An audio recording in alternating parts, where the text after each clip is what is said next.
Una del Tribunal Supremo de Justicia, la Sala Constitucional le permitió al presidente activar ese decreto de emergencia con el cual ha anunciado y están en marcha un conjunto de medidas en el área productiva, 14 motores productivos, ¿no? La ampliación para las inversiones en materia del arco minero de Guayana, el aumento salarial,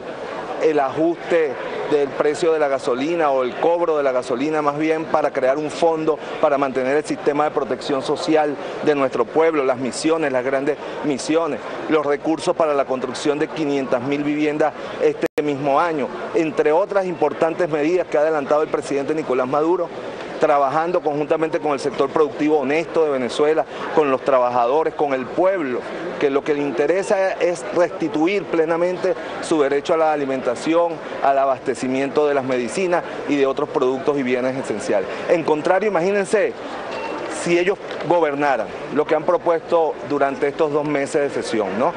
La ley de estafa inmobiliaria, para negarle el derecho a la tierra urbana a 2 millones de familias que están registradas en la Gran Misión Vivienda Venezuela. En contrario, el presidente ha aprobado 500.000 viviendas para este año que ya comenzaron su construcción, ¿no? La reforma de la ley del Banco Central, es decir, han aprobado aquí en esta asamblea, subordinar nuevamente el Banco Central a Dollar Today, a las casas de cambio, a los corredores de bolsa, ¿no? Mientras tanto, el presidente de la República, conjuntamente con el Banco Central, ha diseñado una correcta política monetaria que permite un dólar protegido para los bienes y los insumos necesarios de la población venezolana. La ley de privatizaciones aprobada aquí por esta mayoría contrarrevolucionaria, que es la venta de los activos del Estado, la liberación de precios y darle a los monopolios comerciales la fijación de los precios de los productos, la flexibilización laboral. En contrario, el presidente Nicolás Maduro ha aprobado los recursos para el aumento salarial, el incremento del ticket socialista de alimentación, la estabilidad laboral y la protección de los activos y de la soberanía petrolera y la soberanía minera en Venezuela. Por señalar algunos de los elementos comparativos que hoy podemos hacer respecto a lo que significa el paquetazo neoliberal que se ha venido construyendo en las legislaciones elaboradas por los bufetes del señor Casal, del señor Duque Corredor, de la señora Cecilia Sosa y del conjunto de empresas privadas y privatizadoras que están detrás de cada uno de esos bufetes, y el programa revolucionario de la agenda económica bolivariana del presidente Nicolás Maduro. Por eso nosotros estamos seguros que los ministros y el vicepresidente explicarán en detalle y sabrán defender el derecho del pueblo venezolano, de la familia venezolana, a que el gobierno actúe en función de su protección. Ya los estados de excepción y de emergencia en Venezuela no son para reprimir al pueblo, para coartar sus libertades como eran en la Cuarta República. Son medidas extraordinarias para proteger al pueblo, el derecho a la alimentación, a la salud, al bienestar, a la prosperidad que tiene el pueblo venezolano. El presidente del Parlamento hablaba ayer que hoy iban a chucear, utilizando un término, el argot delictivo. Quisiera conocer en torno a cuál es la opinión o cuál fue la expresión y cómo se puede interpretar esta frase. Bueno, ayer de verdad vimos un derroche de un lenguaje procaso,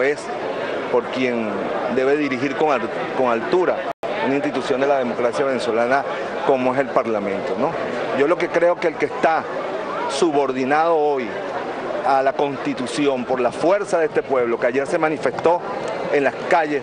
de Caracas a favor de la soberanía, de la independencia, del respeto al derecho a vivir en paz que tenemos todos los venezolanos. Es el pueblo de Venezuela el que tiene, digamos, por la línea al señor Ramos Alú. La Constitución lo va a ir amarrando. Los poderes públicos institucionales, en el marco de sus competencias, van a hacer respetar el derecho del pueblo venezolano, de la familia venezolana, a vivir con tranquilidad, en paz y a recuperar los derechos que solo obtuvo en revolución, el derecho universal a la alimentación, a la salud y a los bienes esenciales.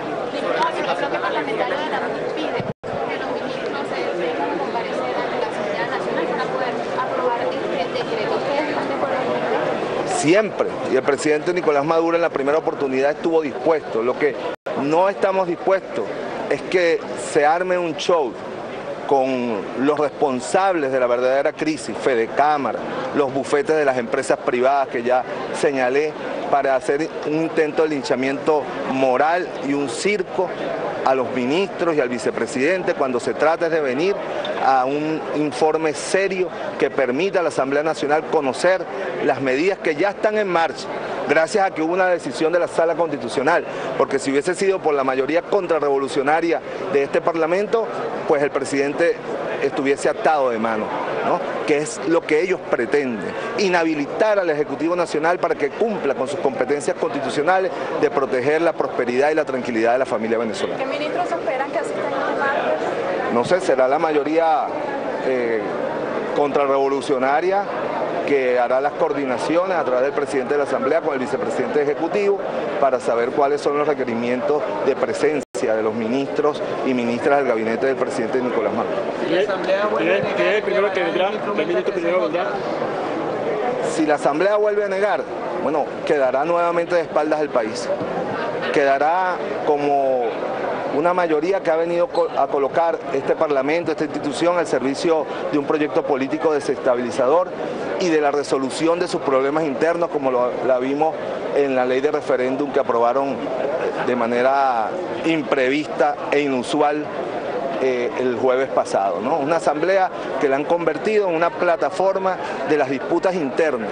de la oposición y de sabotaje permanente al gobierno bolivariano. Nosotros seguiremos con el pueblo movilizado en la calle, con los trabajadores, con los campesinos, con los indígenas, con los jóvenes, con los estudiantes, respaldando las acciones del resto de los poderes para que en Venezuela haya paz y recuperemos más temprano que tarde la prosperidad.